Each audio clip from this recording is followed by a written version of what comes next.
আসসালামু আলাইকুম বন্ধুরা, সবাই কেমন আছেন? আজকে আমরা 2.5 টন জেনারেল এসিতে গ্যাস চার্জ করব। এই এসিতে R410 গ্যাস ব্যবহার করা হয়েছে। এখানে আমরা আউটডোর ইউনিটের ঢাকনা খুলে নিলাম এবং আমরা সেকশন লাইনটা দেখতে পাচ্ছি, চার্জিং লাইন দেখতে পাচ্ছি।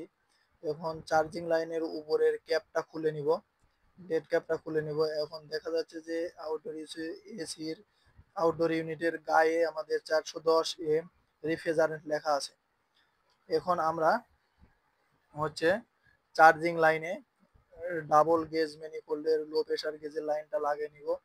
লাগানোর পর যে সিলিন্ডারটা উপর করব, উপর করে আমরা কিছুক্ষণ গ্যাস দিয়ে নিব। গ্যাস দিয়ে নেওয়ার পর আমরা ভালভটা অফ করব। ভালভটা অফ করার পর আমরা কিছুক্ষণ অপেক্ষা করতে হবে যে রিফ্রিজারেন্টটা সার্কুলার হবে, যে রিফ্রিজারেন্টটা মেকানিক্যাল সাইকেলে সার্কুলার হবে। এবং আমরা ক্লিপ অন মিটার দ্বারা আম্পিয়ার চেক করব যে আম্পিয়ারটা ঠিক নিচ্ছে কিনা। এটা 410 রিফ্রিজারেন্ট, এর জন্য এই রিফ্রিজারেন্টটার রানিং প্রেসার হবে 120 থেকে 130।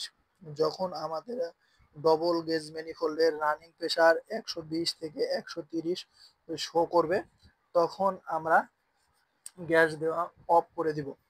এখন আবার আমরা গ্যাস দিব, কারণ আমাদের প্রেসার দেখা যাচ্ছে যে 50, আমাদের উঠতে হবে 120। এই জন্য আমরা আবার গ্যাস দিলাম।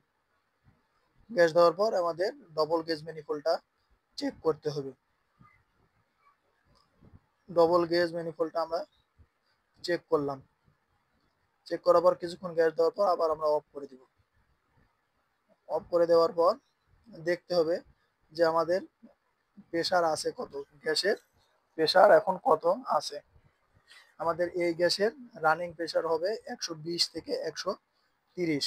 আমরা কিছুক্ষণ আবার চালিয়ে নেব, যতক্ষণ না 120 থেকে 130 প্রেসার হবে ততবার আমাদের গ্যাস দিতে হবে এবং ক্লিপার মিটারে আম্পিয়ার দেখতে হবে।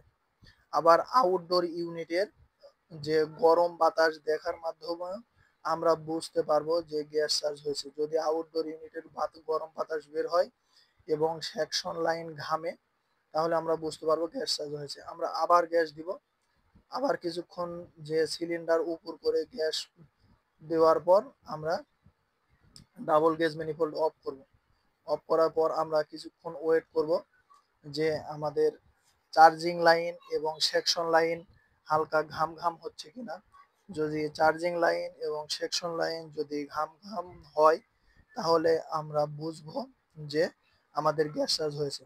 আর আমরা ক্লিপ অন মিটারের দিকে সব সময় লক্ষ্য রাখবো।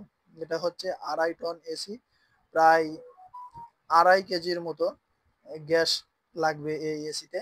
এখন আমরা চেক করবো। এখন আমাদের হচ্ছে প্রেসার আছে 100, কিন্তু আমরা আবার গ্যাস দিব। আমাদের প্রেসার হবে 120 থেকে 130 এবং আমরা আবার গ্যাস দিব।